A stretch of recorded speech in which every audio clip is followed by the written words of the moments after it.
Olá, boa noite, graça e paz, shalom de Deus sobre a sua vida. Estamos aqui para o segundo dia do nosso seminário. Filhos são flechas na mão do arqueiro.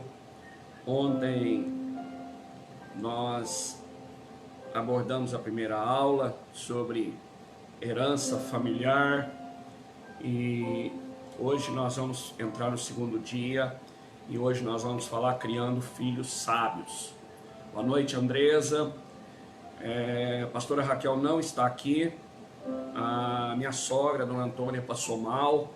Agora eram umas 6h30 e ligaram, a Alessandra ligou, que é a outra filha, na casa que ela mora, e correram com ela lá para o hospital São Joaquim, e a Raquel foi para lá, né? Então por isso eu estou aqui sozinho, viu? Mas que na graça do Senhor, né, o Senhor cuida lá e cuida aqui também, e que Ele possa falar conosco. Vamos orar? Pai, eu quero te louvar e te agradecer por mais um dia de vida. Que o Senhor possa, com a tua graça, nos alcançar. Que o teu amor possa ser destilado nos nossos corações. Que uma onda de paz venha inundar nossa mente, nosso coração, nossa casa. E que nós tenhamos uma convicção que só pode ter vindo do Senhor. Pela bondade, pela grandeza, porque Tu és esse Pai amoroso. Estamos tratando de família, e o Senhor é o maior interessado. Portanto, fala conosco, ó Deus, no nome poderoso de Jesus. Amém, irmãos? Irmãos, nós temos muito zelo ao ministrar a palavra do Senhor, porque ela é muito radical, ela é muito enfática, os fundamentos do Senhor, os princípios do Senhor, as leis do Senhor. E às vezes aquelas pessoas que já estão em uma outra situação se sentem um pouco desconfortáveis, né, com aquela linha, ou não compreendem. E ontem, quando nós falamos de herança familiar, antes da gente entrar na aula de hoje, nós tivemos uma meia dúzia de questionamentos, de perguntas, né, que depois nos enviaram a respeito de novo casamento e filhos, que vem do primeiro casamento. E eu quero falar aqui aquilo que a Bíblia respalda para isso. Primeiro, nós nem Deus, ele não julga dessa forma, e Ele não vai condenar ninguém pela ignorância, por aquilo que aconteceu, por aquele tropeço. Ele é um Deus de novidade de vida, de novas oportunidades, novas chances. E o que aqueles que estiverem no novo casamento e que vêm com filhos de uma parte ou de outra, das duas partes, precisa entender é que o fundamento que nós falamos ontem, ele não muda. Ele é o mesmo para o primeiro, para o segundo, para o terceiro, para o quarto, não importa em que casamento você esteja. Não importa se você chegou no segundo casamento, saiu do primeiro por uma viuvez, por uma infidelidade de uma das partes, porque um não quis mais, por abandono, não importa, né? O que aconteceu, temperamentos diferentes, influências disso e daquilo, não importa. Você está no segundo casamento e tem filhos. E eu quero te falar de princípios como nós falamos ontem. Primeiro, amor não é sentimento, amor é decisão. Paulo, escrevendo aos Coríntios, quando ele descreve o amor, ele diz que o amor é benigno, o amor é bom. A bondade está no campo da atitude, do comportamento. Eu decido ser bom. Ele diz que o amor, ele não arde em ciúmes. Ciúmes é um sentimento da alma. Se ele não arde em ciúmes, então o amor está no campo da decisão. Eu decido amar, independente do que eu vou receber da outra pessoa. Então o amor está no campo da decisão. O amor tudo suporta, o amor tudo sofre, o amor não acaba. Então o amor está no campo da decisão. O próprio Deus, quando Ele determina que a gente deve amá-lo de todo o coração, e de todo entendimento, e de toda força, Ele está dizendo que o amor está no campo da decisão. É uma escolha. Eu decido amar a Deus. Eu não o vejo, ele não é palpável, mas pela fé eu creio e eu amo a Deus. Então o amor está no campo da decisão. Assim como o casamento, seja o primeiro, o segundo, você amou aquela pessoa e decidiu, tomou uma decisão no seu livre-arbítrio, da sua escolha, de se casar com ela.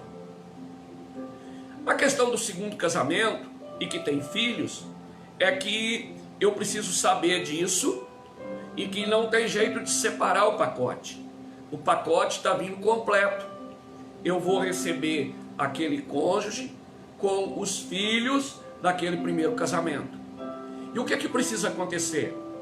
Precisa acontecer no coração do marido e da esposa que esses filhos é o mesmo princípio da adoção, são filhos do coração. Precisa acabar com isso, isso precisa ficar muito claro no coração desses cônjuges do segundo casamento que vêm com filhos, que vocês agora são pais adotivos dessas crianças. Elas continuam sendo flechas e são herança do Senhor, só trocou o guerreiro, só trocou a guerreira. E que você vai ter que polir, vai ter que lapidar, vai ter que guardar na aljava, vai ter que caminhar junto com você. Você vai lançar e rumo ao alvo. E Deus vai cobrar isso. Porque é igual quando a gente adota uma criança numa creche, num orfanato, são filhos do coração. Então esses filhos do segundo casamento são filhos do coração. É mais difícil? Claro que é. Do que o primeiro casamento, que teve ali os filhos naturais e que já foi gerado ali na expectativa em amor. Mas quando você vai numa creche, quando você vai num orfanato e adota uma criança, o seu amor por ela não é diferente de um filho natural. Você ama aquela criança e para você não tem diferença. Se você tiver um filho natural e adotou um filho, não tem diferença no coração de um pai e de uma mãe que escolheu adotar. A questão é que os cônjuges que entram no segundo casamento, eles já entram sem esse entendimento e entra o seguinte: é o seu filho, é a sua filha, é o seu filho, E nos esquecemos disso. Então o segundo casamento, para ter sucesso, ele precisa saber, tanto o marido quanto a esposa, e que ali apaixonou, decidiram se casar, e que tem filhos de uma parte ou das duas partes. Olha, nós agora nós estamos adotando esses filhos, são nossos filhos. Você não vai se colocar no lugar do pai, nem no lugar da mãe, não vai pleitear esse lugar no coração deles, mas você vai ganhando eles porque você já colocou eles no seu coração, como filhos, como flechas, que você é responsável por polir, por lapidar, por guardar na aljava, por escolher o alvo que você vai mandar, o destino que você quer dar para ele, palavras de afirmação e tudo. Pensa, se coloca no lugar desses filhos, O que os filhos daquele homem vai achar? Que aquela mulher agora que vai casar com seu pai, que a nova namorada vai roubar o amor daquele pai e eles vão ficar para trás. E vice-versa. Então eles precisam ser firmados, eles precisam ser adotados. É no mesmo princípio da adoção. Deus diz que faz uma mulher estéril mãe de multidão, porque Ele faz ela mãe de órfãos. E ela ama aquele. A Bíblia é recheada de adoção. Ela é recheada. A princesa egípcia adotou Moisés, criou ele como filho. Ele foi reconhecido como filho da filha de Faraó. Davi adotou o filho de Jonatas, Mefibosete. A partir de hoje você come na minha mesa.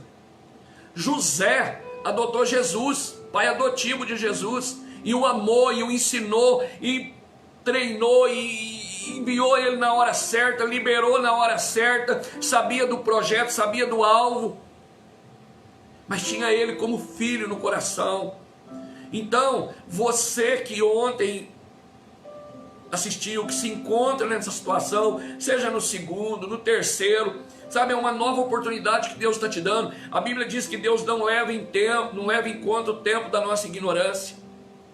Então descansa, não é hora de ficar remoendo nada disso. Pega esse alinhamento que Deus está trazendo, se levante e diz, esse é o modelo, essa é a coisa certa a fazer, vamos fazer, sabe? Você, ele tem filhos do primeiro casamento, você também, ou só uma parte tem, levante-se e assuma. Agora são nossos filhos, é filho adotivo do casal. E cuidado, porque aí depois, quando se vier um filho natural desse casal, tenham muito cuidado para que esse amor seja igual, porque mas às vezes no falar, no expressar, nós metemos os pés pelas mãos. Não faça isso, se coloque no lugar do outro. São filhos, são flechas, são herança de Deus, que agora ele está confiando a essa nova mãe, esse novo pai. Porque lá atrás houve um divórcio, que Deus odeia o divórcio, repudia o divórcio. E agora ele permitiu um encontro de um homem e uma mulher para alocar um novo lar, para colocar essa herança dele, esse tesouro guardado, confiando a vocês para cuidar e para zelar e para lapidar e para dar destino. E há uma disputa, uma briga, seu filho, sabe? Veja bem, tanto para você, marido ou esposa, se você beijar, você entrou no segundo casamento, ele tem filho ou filha, quando você beijar e tratar com amor aqueles filhos, a boca daquele pai enche de mel, enche de doçura, o coração dele derrete, e vice-versa. Acontece que por ignorância nós fazemos um campo de batalha, por ignorância nós entramos em algo como se a gente não tivesse preparado. Quando você o conheceu, você sabia que ele já foi casado, sabia por que ele separou, sabia o que houve, sabia se os filhos, quantos filhos ele tem, se mora com ele, se mora com a esposa ou com o pai para lá, mas de todo jeito, não importa, mesmo que não vai conviver no mesmo teto, ele tem filhos e que você precisa adotar no seu coração como filhos adotivos, e amá-los, e treiná-los, e lapidá-los, e saber que essas flechas precisam caminhar ali, naquele ambiente, um novo lar, é uma nova oportunidade. Deus está dando uma oportunidade nova, de uma nova família, e confiando o tesouro dele. Agora talvez já com 8, com 10, outros com 15, às vezes tem até adolescentes, está confiando um tesouro semi-pronto, para que aquela nova família agora possa acabar de polir e guardar esse tesouro.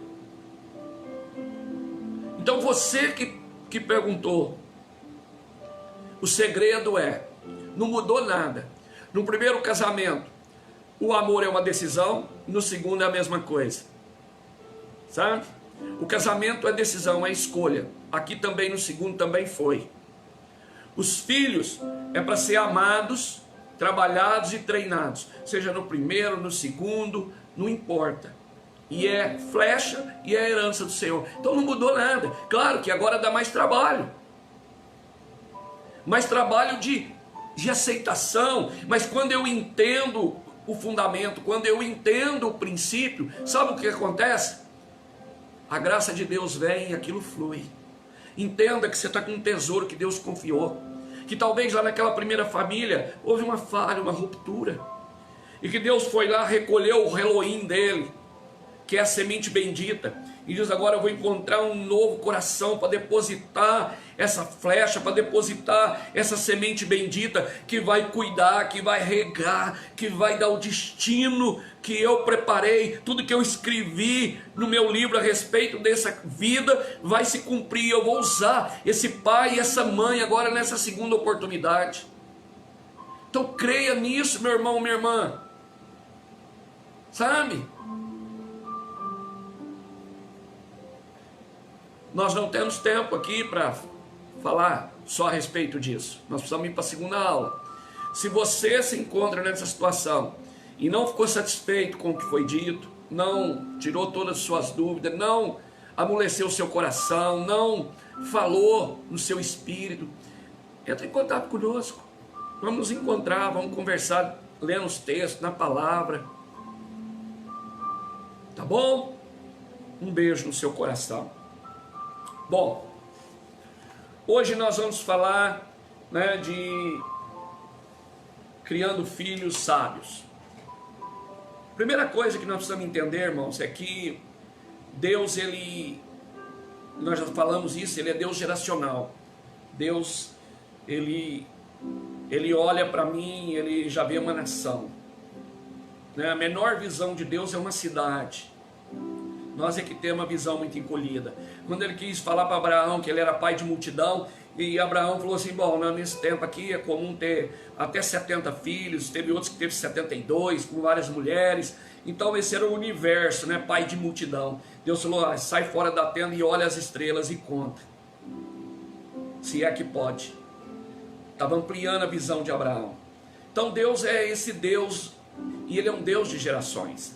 Eu queria te convidar a abrir em Hebreus capítulo 7, do 9 ao 10, para a gente entender que esse Deus geracional, tudo aquilo que eu faço, tudo aquilo que eu me alinho com Deus hoje como pais, geram créditos para a geração seguinte.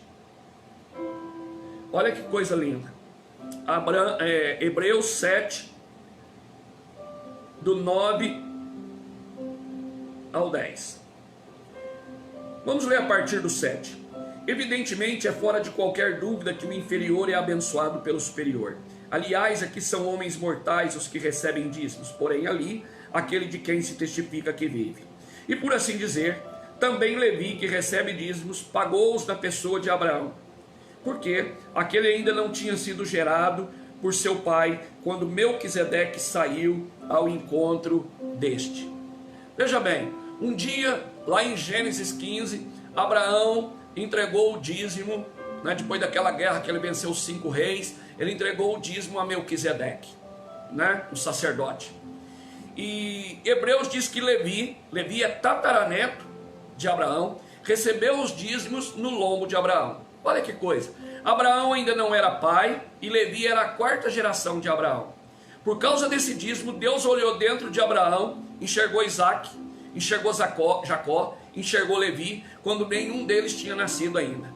Por causa daquele dízimo de Abraão, dado por seu tataravô, Levi se tornou a tribo que recebia os dízimos na casa do Senhor. Eu não estou aqui para falar de dízimo, eu estou falando de que um ato de justiça, alinhado com Deus, ele é geracional. Então aquilo que Abraão fez, agora Deus aqui em Hebreus, ele está falando para Levi, que era a tribo que recebia as ofertas na casa do Senhor, que controlava tudo isso. Ele está dizendo que ele recebeu dos lombos de Abraão. Olha que coisa, irmão. Então, aquilo que eu faço, talvez eu não desfrute, talvez não aconteça para mim, talvez eu não colha, mas meu filho vai colher, meu neto vai colher, meu bisneto vai colher, meu tataraneto vai colher. Os atos de justiça, tudo aquilo que eu faço, que eu planto alinhado com o céu, com a vontade de Deus, com o planejamento dele, são atos de justiça e que eles vão colher. Amém? Então Deus pode pegar os créditos de justiça que você depositou diante dele, e amanhã, se eu ou você não estiver mais nessa terra, ele considerar esse crédito de justiça para abençoar a sua linhagem. Sabe? Olha que coisa linda. E vamos então falar de instrução, disciplina e como construir filhos sábios. Nós só tem uma maneira de construir filhos sábios. É através do caminho e da instrução e correção divina, da palavra, do fundamento, daquele que amassou o barro, soprou do Espírito e nos fez, que nos conhece. É o único que pode nos transformar de dentro para fora. É o único que pode mudar o nosso coração. Se precisar, ele faz um transplante, ele arranca um coração de pedra e coloca um coração de carne. Então vamos na palavra. Provérbios 22:6 diz assim: instrui a criança no caminho em que deve andar, e mesmo quando envelhecer, não se desviará dele.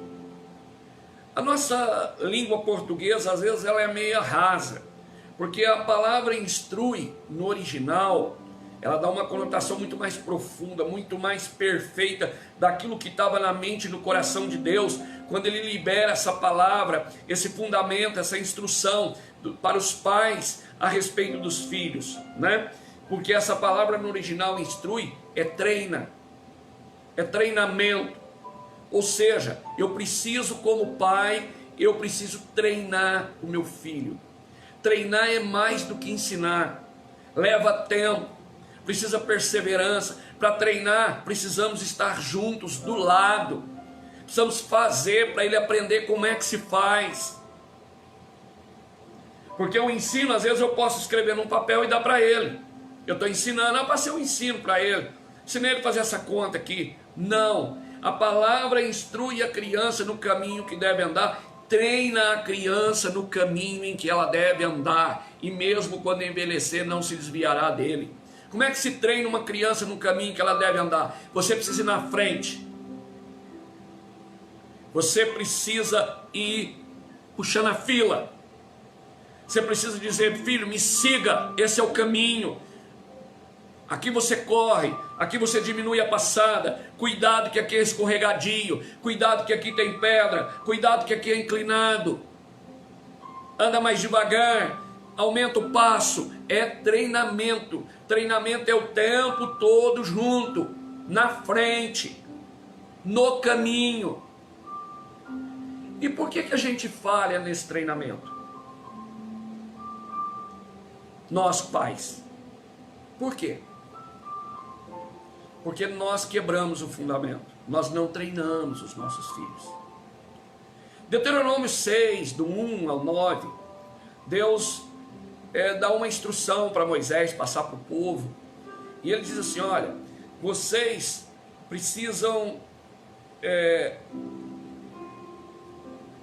obedecer os estatutos e os mandamentos, e ao obedecer os estatutos, as leis e os mandamentos, vocês demonstram temor ao Senhor, e por causa disso, vocês deverão passar isso para as gerações seguintes, incutindo todas essas leis, esses mandamentos, no coração, na mente deles, andando, assentado, caminhando, pondo na cama para dormir, levando na escola, no caminho, treinando ele.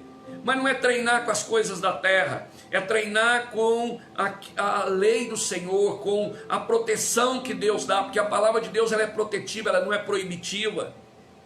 Todos os mandamentos do Senhor é para trazer proteção, segurança, vida longa.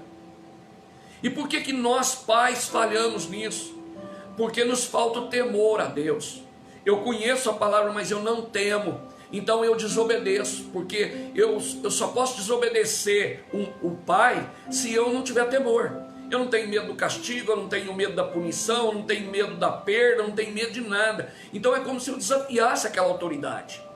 E Deus está dizendo que eu só vou ser um pai que vou transmitir tudo isso, esses balizadores da palavra que estão em mim, e que eu sei, eu leio, eu conheço. Eu posso até não viver todos eles, mas eu procuro, mas eu não transmito, porque me falta temor. Porque o princípio para mim poder gastar minha vida no caminho, treinando meus filhos nas leis, nos estatutos, nos mandamentos do Senhor, é o temor a Deus. É o temor primeiro pela minha vida, que se eu não fizer eu estou desobedecendo, porque é uma ordenança dele. Segundo, que se eu não incutir isso na vida dos meus filhos, eles vão se desviar e vão andar fora do caminho. Então construir filhos sábios não significa, não estamos falando de conhecimento da matemática, da geografia. Isso, Deus capacitou o homem, e tem escolas, tem professores, tem cursos, e nós aprendemos numa velocidade hoje muito, muito grande. Os meninos hoje, criança que às vezes nem foi na escola, já escreve o nome, né? Porque vê, porque assiste. Então as ordenanças de Deus são muito claras, que nós devemos amá-lo de todo o coração, da nossa alma e todas as nossas forças, e incutir isso nos nossos filhos. Deixa eu te falar uma coisa, sabe por que Deus fala em incutir? É como se fosse inserir. Você vai pegar algo que está dentro de você, tirar e colocar nele. É porque uma criança é uma página em branco. Sabia? Ele está vazio. Só que tem um detalhe. Quando eu, pai, você, pai, nós não escrevemos, o mundo já está fazendo isso. E hoje, numa velocidade, ó, se não formos pais espertos, nós vamos perder. O mundo pega eles na mão e treina eles no caminho, no curso do mundo. Leva eles para lá para o curso do mundo, arrasta lá e treina eles lá dia e noite.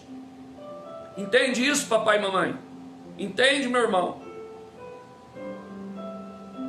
Você quer ver uma coisa, como é que nós somos? Estamos falando para os pais primeiro. A Bíblia fala em Gênesis 18 que nós somos herdeiros de Abraão. Não é? Somos herdeiros de Abraão. Quantos de nós já pegamos lá a Bíblia, lá no livro de Gênesis, e estudamos como uma caça, um tesouro, a vida de Abraão? Se eu sou herdeiro de Abraão, eu quero saber tudo o que ele fez, tudo o que ele possuiu, tudo por que ele possuiu, para saber qual que é a minha herança, que direito eu tenho. Né? Imagina alguém chegar hoje e falar para você: olha, você foi incluído no testamento, um exemplo do Bill Gates. Querido, você vai já para a internet agora. Você vai ver quanto que é a fortuna dele, ele entrar em contato com os advogados, que parte que você tem, quanto que é seu direito. Você quer saber tudo. E a Bíblia diz que nós somos herdeiros de Abraão, e a gente não sabe nada da vida de Abraão. A Bíblia diz que ele foi o homem mais rico da época dele, que Deus chamou ele de amigo. Deus disse que não faria nada se não contasse para Abraão, o pai da fé. Que eles nós precisamos debruçar lá no livro de Gênesis, na vida de Abraão. O que esse homem tinha, o que ele fazia, o que ele herdou, que tesouros são esses? Porque é meu direito, é minha herança.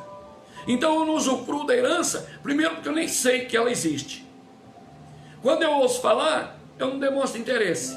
E tudo que eu não valorizo, que eu desprezo, eu não desfruto. Você quer desfrutar dessa herança? Valoriza. Se você valorizar, você vai querer saber. Você vai pesquisar, você vai ler, você vai debruçar na palavra, você vai orar a Deus para Ele te revelar.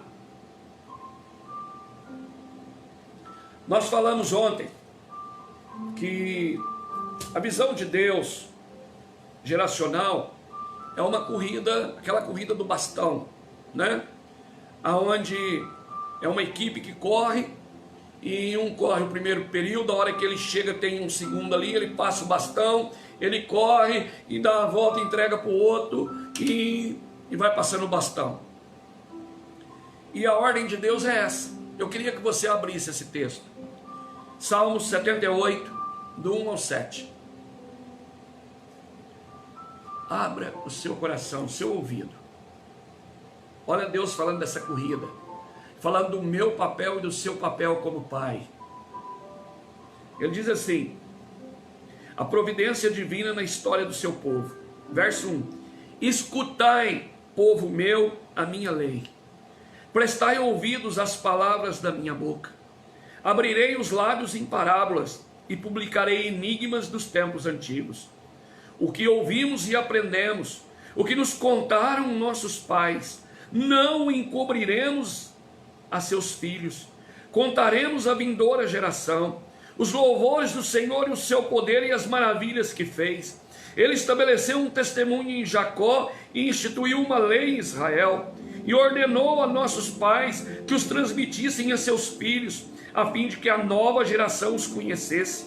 Filhos que ainda hão de nascer se levantassem e por sua vez os referissem aos seus descendentes, para que pusessem em Deus a sua confiança e não se esquecessem dos feitos de Deus, mas lhe observassem os mandamentos. Muito claro, não tem nem que pregar. Escuta, povo meu, presta atenção. Como é que a geração dos nossos filhos vão amar a Deus, vão vão conhecer os feitos de Deus. Aqui Deus está falando das gerações, cada uma foi contando para outra. Olha, Deus abriu o mar, Deus mandou o maná, Deus fez isso, Deus fez aquilo, e nos ensinou a conquistar Canaã. As muralhas caiu com uma estratégia de Deus, e aquilo vai.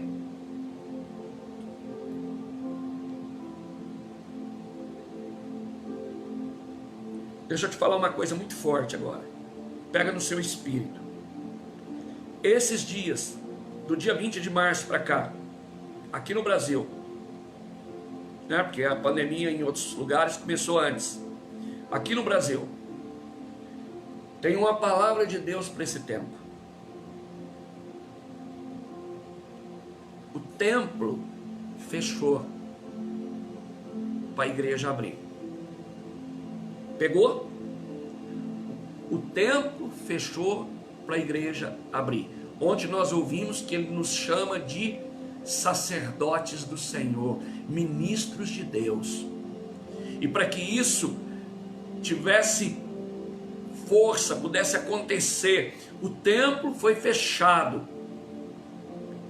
para que a igreja, eu e você, nossa casa, nossa família, a igreja pudesse abrir. Então tem um portal aberto, nós precisamos crer nisso, creia nisso. Você tem celebrado a ceia na sua casa, você tem sido um sacerdote.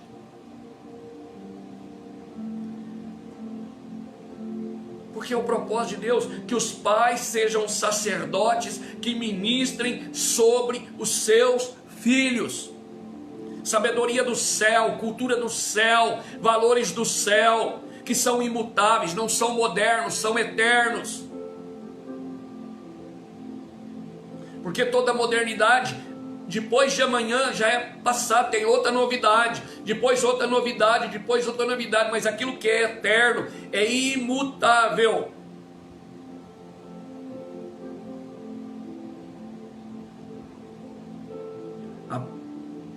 A palavra nos orienta que nós começamos a viver o princípio das dores, que aponta a volta de Jesus, e que seriam tempos difíceis, e que o curso desse mundo, que os nossos filhos é uma página em branca, o mundo já vem marcando-os, mas que nesse tempo eles queriam marcar o quê? As suas testas, as suas mãos. Isso fala de um padrão de pensamento que molda o padrão do comportamento. E o mundo já está fazendo isso com os nossos filhos. O mundo tem um padrão de pensamento para moldar o comportamento dos nossos filhos. Olha como o comportamento dos nossos filhos está alterado. Uma rebeldia, uma desobediência, uma desistência, não querem nada, infrutíferos. Por quê? Porque são moldados por um padrão de pensamento do mundo, por ideologias. Agora,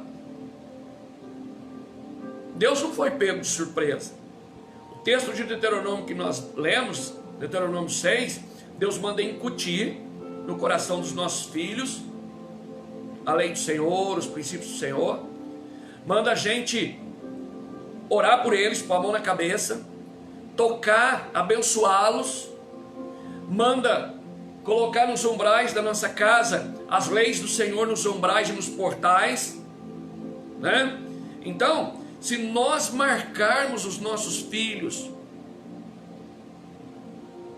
com as coisas do céu, quando o mundo vier, né, com as suas marcas, eles saberão rejeitar, eles não aceitarão, não terá nem espaço na vida dos nossos filhos para as marcas do mundo.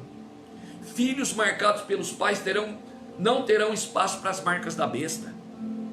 Isso é responsabilidade sua, papai, sua, mamãe.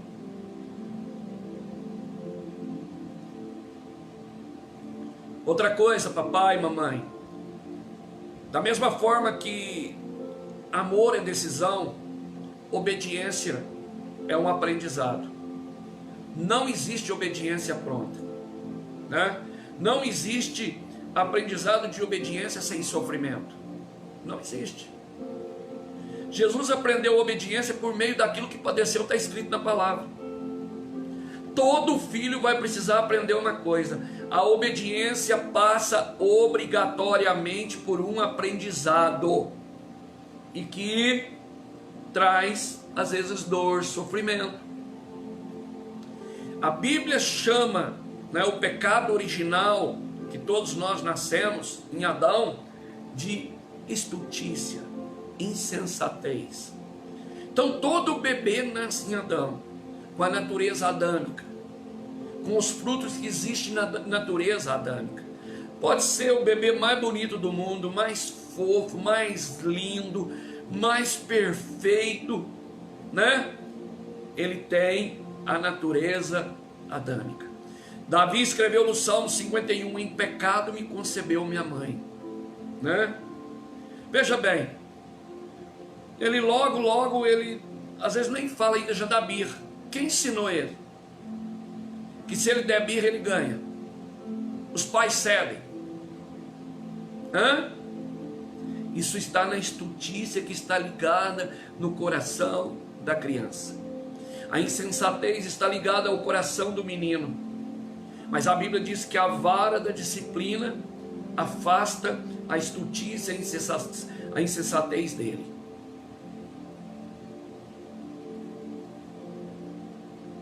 Você sabia que nós estamos criando filhos sábios? Isso dói, exige disciplina, rigor, que nós podemos escolher onde nossos filhos vão morar? Como é que é isso, pastor? Nós podemos escolher se eles moram em Provérbios 29:15 ou Provérbios 29:17. É uma escolha nossa, consciente ou inconsciente. Olha bem o que diz Provérbios 29:15: a vara da correção dá sabedoria, mas a criança entrega a si mesmo e envergonha a sua mãe. Provérbios 29:15. Provérbios 29:17: disciplina o teu filho e ele te dará descanso, dará delícias à tua alma. Disciplina o teu filho e ele te dará descanso, dará delícias à tua alma. Eu posso decidir onde ele vai morar, em Provérbios 15 ou Provérbios 29:17.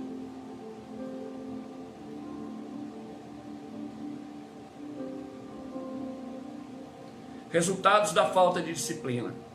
Eclesiastes 8:11 diz assim: visto que não se executa logo o juízo sobre a má obra, o coração dos filhos dos homens está inteiramente disposto à prática do mal. Se não se executa uma sentença logo após uma má obra, o coração da criança se enche de planos para fazer o mal. É isso que Salomão está escrevendo em Eclesiastes.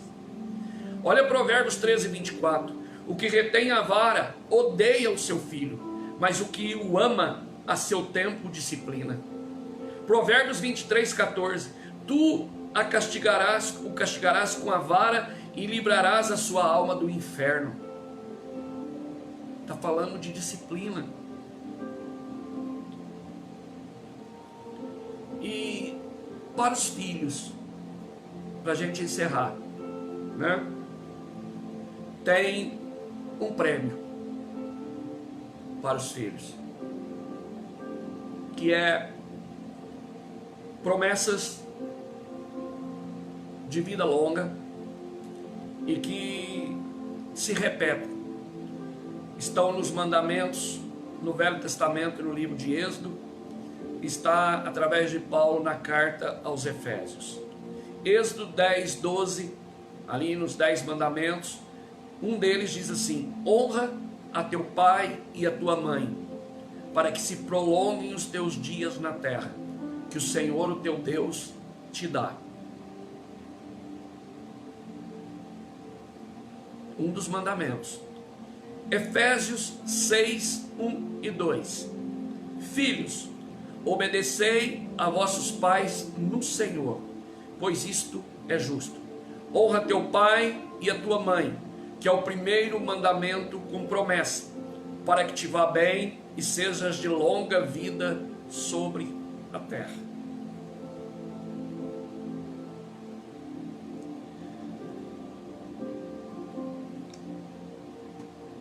Há um tempo atrás, um sobrinho do meu irmão, da família Faleiros, lá de Patrocínio Paulista, há muito tempo atrás, ele, muito jovem, 18 anos, ele, lá na cidade de Patrocínio Paulista, ele pegou a caminhonete do vô dele e, sem autorização, para vir para Franca, aquela coisa de jovem, e ele perdeu a vida, teve vida curta, porque desobedeceu, porque desonrou. Isso são inúmeros casos. Então, filhos, quer ter vida longa, quer viver dias bons, obedece e honra pai e mãe. Não tire a coroa dos seus genitores. Se for pais adotivos, é a mesma coisa. Você é a flecha, ele é o arqueiro. Se for filhos num segundo casamento, não importa. São autoridades, são os guardiões, são aqueles a quem o Senhor confiou o tesouro dele, a herança dele. Que são vocês. Obedeça. Todos os nãos do papai e da mamãe não são proibitivos, são protetores, são balizadores. Então nós precisamos entender. E quando nós falamos de criar filhos sábios, não é na sabedoria humana, não é na sabedoria da terra, não é na sua experiência de vida, tudo isso conta, tudo isso é importante, mas é a sabedoria do céu, a sabedoria de Deus, é os ensinamentos, é os estatutos do Senhor, seus balizadores, que são imutáveis. Salomão escreveu em Provérbios para os pais, para os filhos, dizendo o seguinte: não removam os marcos antigos que colocaram seus pais. Por que as famílias estão assim hoje, os casamentos, a educação? Porque os marcos foram removidos. O limite, era aqui era dentro de um cuidado, mas o curso desse mundo aumentou um pouquinho, depois aumentou mais um pouquinho, depois mais um pouquinho, e o caminho estreito virou um caminho largo.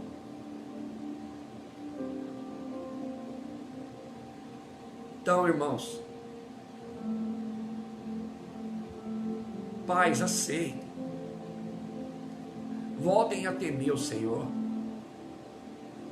voltem a meditar na palavra, coloque nos seus corações o Salmo 78, do 1 ao 7. Lembre-se que você está nessa corrida e que a nossa função nesse campo, nessa corrida de treinamento, nesse revezamento, é de entregar para a geração seguinte um bastão com sabedoria, com as leis do Senhor, com o temor do Senhor, com os princípios do Senhor, contando os feitos do Senhor. Mas sabe o que nós fazemos às vezes nos dias de hoje? Eu falo isso com muito peso no coração, irmão. Estou falando aqui coisas de vivência diária, de experiências de ministério. A gente, os pais, às vezes sem perceber, nós não passamos esses balizadores de sabedoria de Deus, evitamos a disciplina por causa do sofrimento, mas não deles, nós também sofremos quando eles precisam da vara, e às vezes para aliviar o dele e o nosso sofrimento nós não usamos, e na verdade nós estamos abrindo brechas, ilegalidades na vida deles. E pior, nós falamos mal da igreja, do corpo de Cristo, falamos mal do pastor, e depois queremos que nosso filho adore a Deus, sirva a Deus, goste da igreja. Se nós tivéssemos o temor, por isso nós falhamos, só por causa do temor, a falta do temor. se eu tiver o temor de quem Deus é, do que Deus espera de nós pais, do que Ele nos incumbiu para fazer, se eu tiver o temor de que eu vou ter que prestar conta de tudo isso, então eu faço. Então eu me proponho, eu me disponho a fazer segundo Ele quer. Precisamos obedecer ao Senhor, obedecer a sua palavra.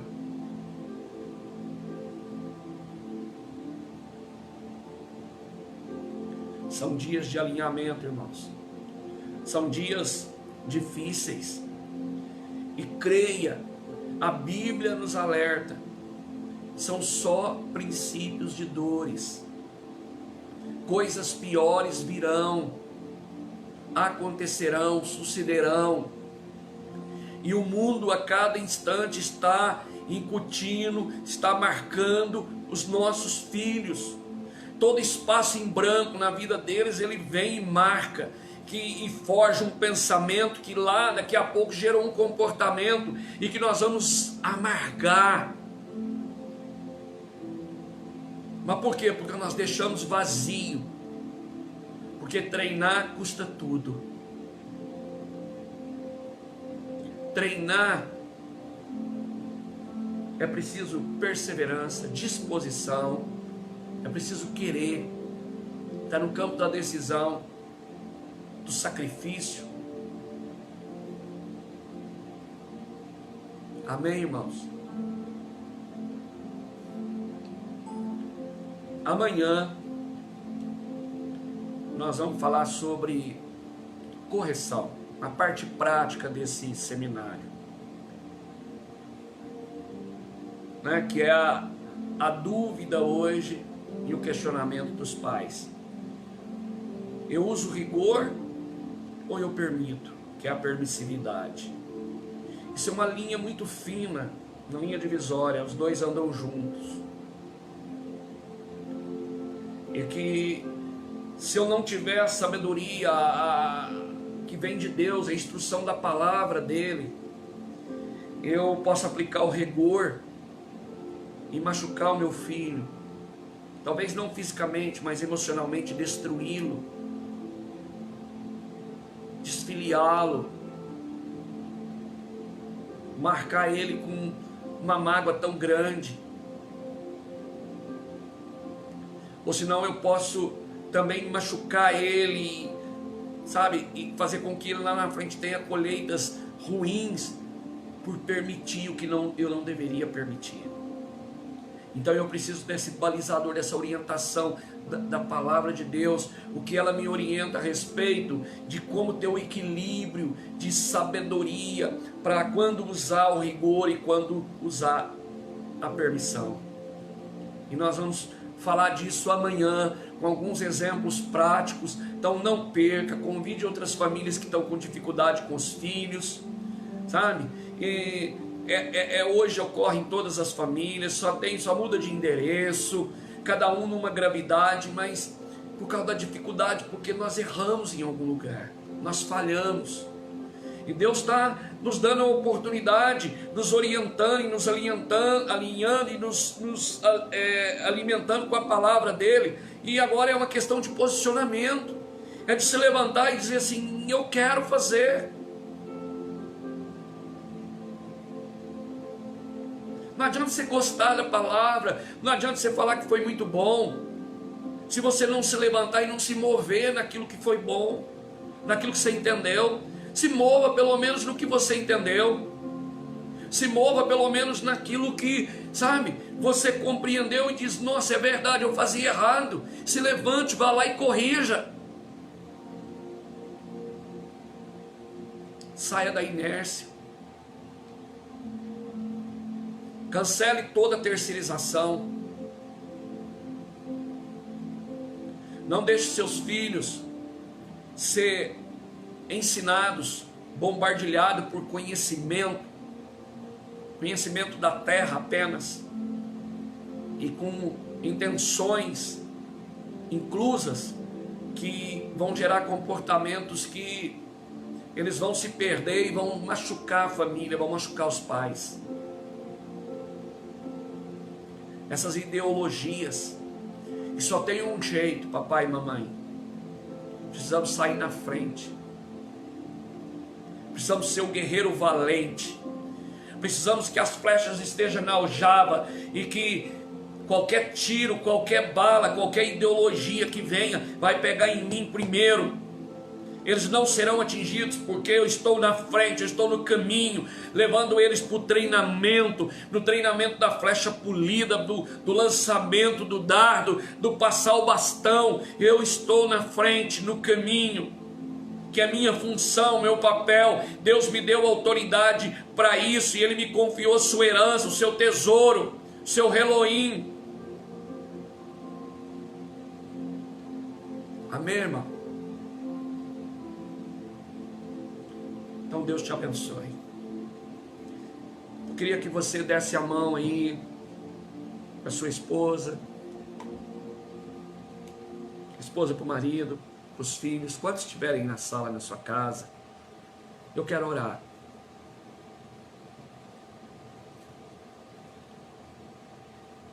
Curva a tua fronte, tua cabeça.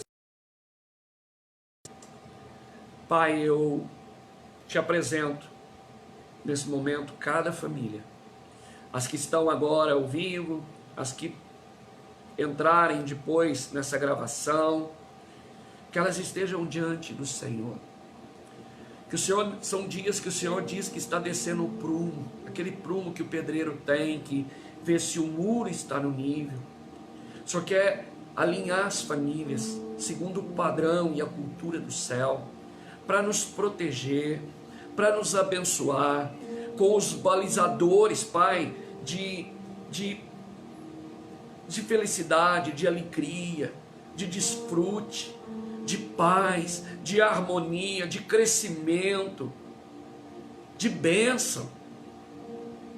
Mas para isso, Pai, o muro precisa estar ereto, o muro precisa estar aprumado, precisa estar no molde. A ferramenta, o aferidor da medida é o Senhor quem desce, é o prumo de Deus. Mas antes do Senhor descer o prumo, o Senhor está dizendo: olha, eu estou enviando o padrão do muro para estar ereto.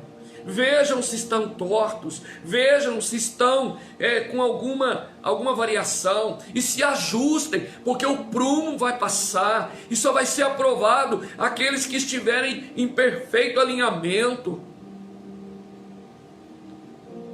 Obrigado, Senhor, porque o Senhor tem destilado a Tua palavra, palavra que ensina, palavra que exorta, palavra que corrige, palavra que guia, palavra que direciona, palavra que capacita, que ensina. Testifica em cada coração através do Teu Espírito. Marca os nossos corações nesses dias com a Tua palavra, com a verdade do céu. Arranca de nós, Pai, dos pais, todo o comodismo dessa geração, toda a terceirização que tenhamos feito ou que estejamos fazendo.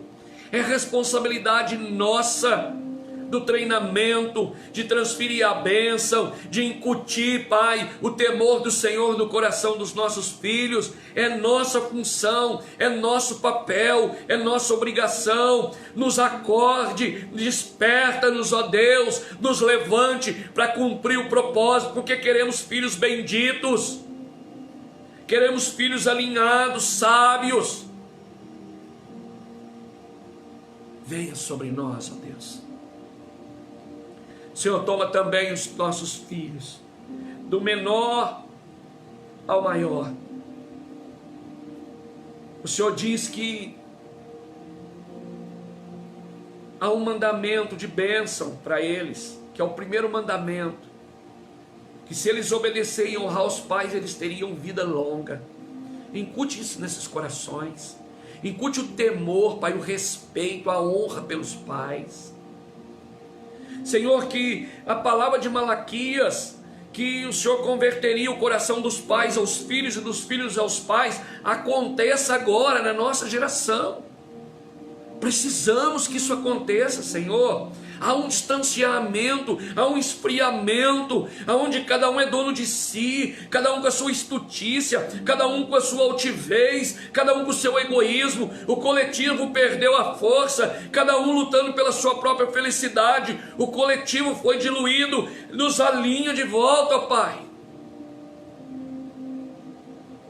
Derrama do teu amor, da tua graça no coração dos pais aos filhos e dos filhos aos pais. Amém, irmãos? Deus te abençoe e até amanhã, se o Senhor nos permitir. Amém? Um abraço e um beijo no seu coração.